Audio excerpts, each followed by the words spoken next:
everyone, and welcome to the Dill Pickle Movie Network. I know it's been a little while since I put out a movie review. I've been busy with so many different things, but I'm here to talk about Licorice Pizza. This is one of the highly anticipated films from director Paul Thomas Anderson. This is a film that so many people have been waiting so long for and have been really excited for, especially coming off of his last film, Phantom Thread, that ended up being a surprise Oscar player at the end of the Oscar season in 2017, coming in with a bunch of big nominations, including Best Director for Paul Thomas Anderson. People were wondering, well, what is he going to follow it up with next? And he follows it up with this coming-of-age 70s period piece about these two lost souls finding each other. It is a really charming coming-of-age story, which is the exact opposite of what Phantom Thread was. It's very opposite to what a lot of his films are tonally, but I think that's what makes Paul Thomas Anderson such an amazing and unique, distinct voice in cinema, is that he can take all these different stories and paint them in so many different lenses that every single film feels like its own thing, but also feels so much like a Paul Thomas Anderson movie that it feels like no other director out there could achieve what he is doing for each and every one of his films.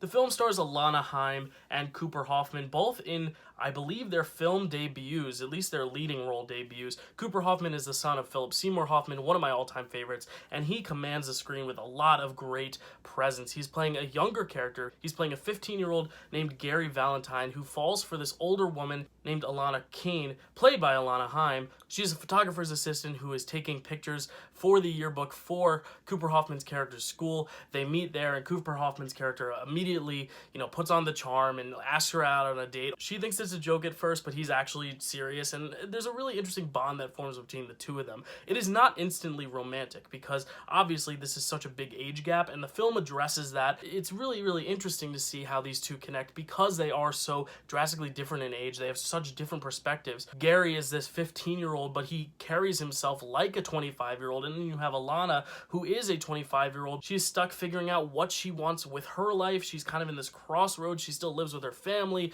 She's exploring all these different jobs and different paths that she wants to achieve in her life, and she's trying to figure out what she wants. It's really interesting to see how both of these characters' maturities really play into this dynamic in this relationship. A lot of people are going to be turned off by the age gap, and I was at times. There was always like that elephant in the room of like, are they like kind of into each other even though there's a 10-year age gap and he's very underage? Like, it's a very awkward relationship to think about in a romantic sense, but I think they do a good enough job addressing the fact that this is not really a feasible relationship. It's not a legal relationship. Even in the 70s, like, this is not okay. I think it's weird that I hang out with Gary and his 15-year-old friends all the time. But there's still something that draws them together that makes it an enjoyable watch because they have so much chemistry, but also kind of heartbreaking one at times because you realize that they really do fill each other's voids in their lives so well, but this is not a relationship that they really can attain in their lives. It kind of puts a bittersweetness on the film that I was not expecting going in, considering so many people were saying how funny it was and how lighthearted it was. I really did find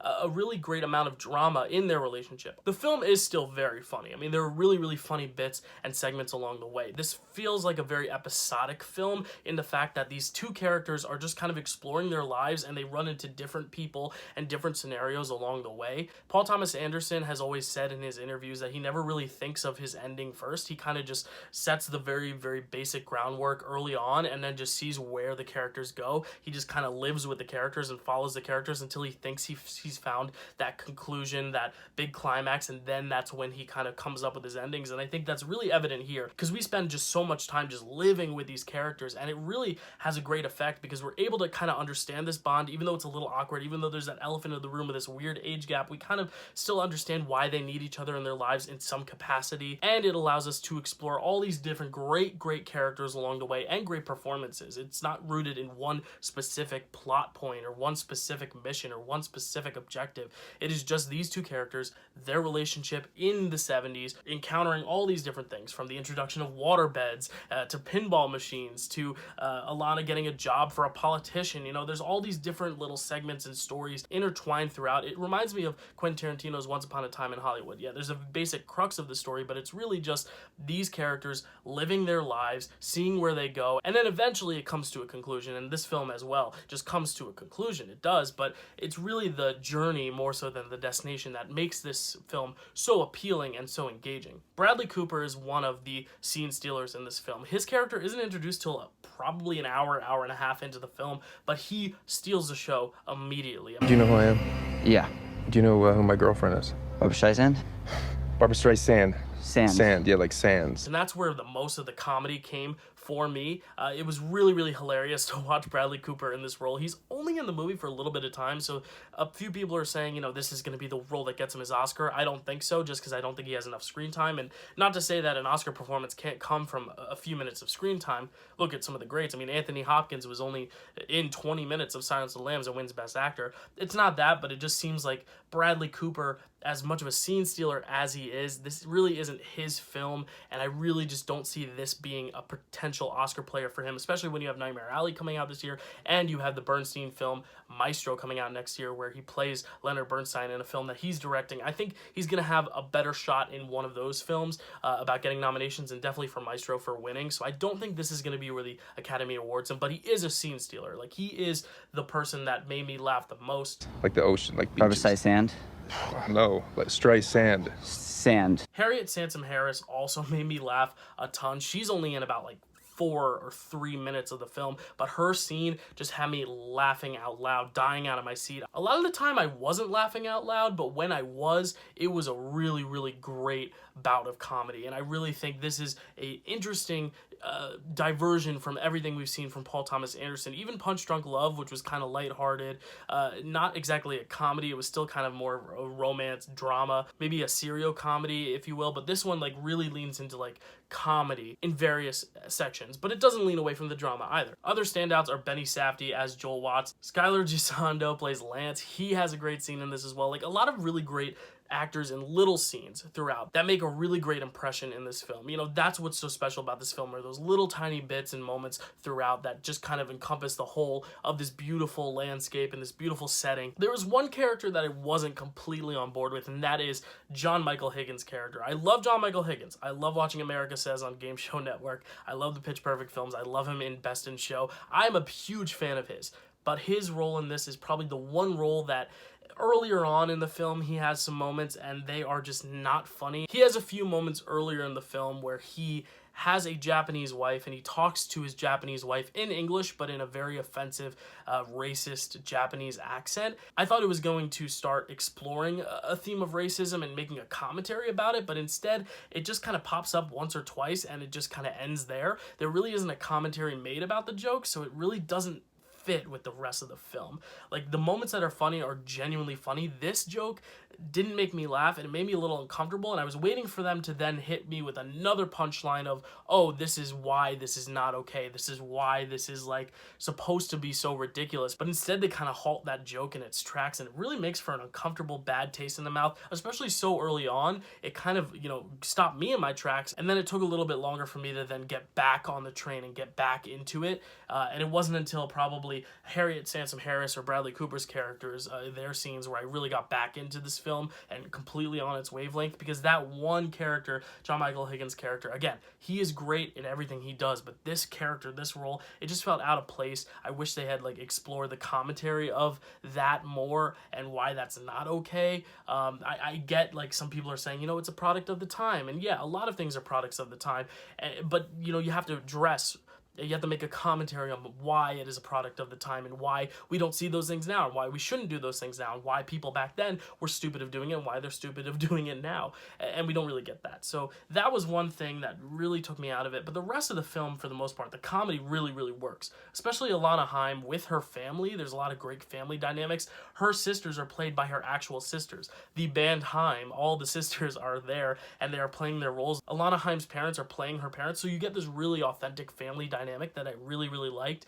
There's a lot of great comedy there. Overall, I think Paul Thomas Anderson really did a great job with this. Obviously, from the trailers, you can tell it really looks amazing too. I mean, he's exploring the 1970s in California. You know, he's playing with a lot of great, vibrant tones. I saw it in 70mm, and I believe that's what Paul Thomas Anderson wants most audiences to see his film in. It just gives the film that extra ounce of personality that really just fits the vibe and the tone and the time period that it's set in. There's such great style from that era, just abundant in every frame, and it doesn't really distract. Like, there are no record drops that really took me away from the central story, which I also liked. You know, it still had the flavor of the 70s without being so overindulgent in that 70s nostalgia, and I really like how he towed the line there. I do think a lot of people are going to leave this film really, really enjoying it. Some people are probably going to be bothered by the age gap, and I do think that is something to consider, but I do think they make a good enough commentary about it. I think films like The Graduate, films like Red Rocket, that's also coming out this year,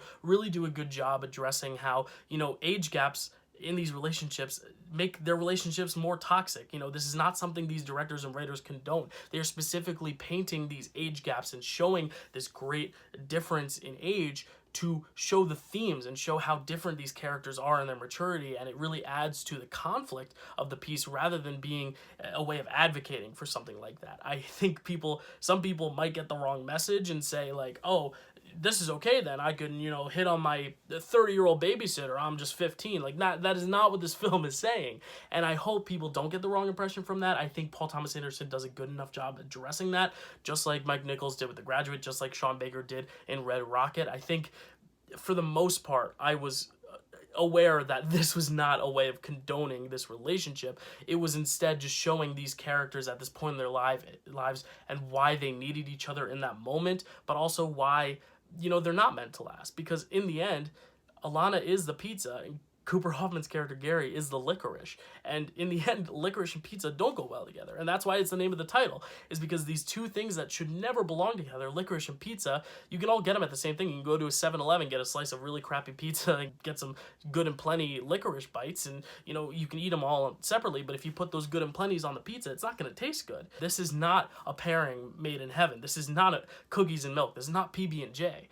This is licorice and pizza. I think if you look at the film that way, at least that's the way I looked at it, I think it's a more satisfying watch. I think there's not that elephant in the room of like, ooh, they're, 10 years apart and he's only 15. You know, I think looking at it from the angle of, oh, these two just are never meant to last. They can't last. But, like, in the moment, like, what is his ambition? What is his goal? And why does she need him? And why does he need her in this moment as a friendship? This is a film I really can't wait to revisit. You know, I wasn't in the, this is the best film of the year camp when I saw it because of some of the glaring issues, like I said.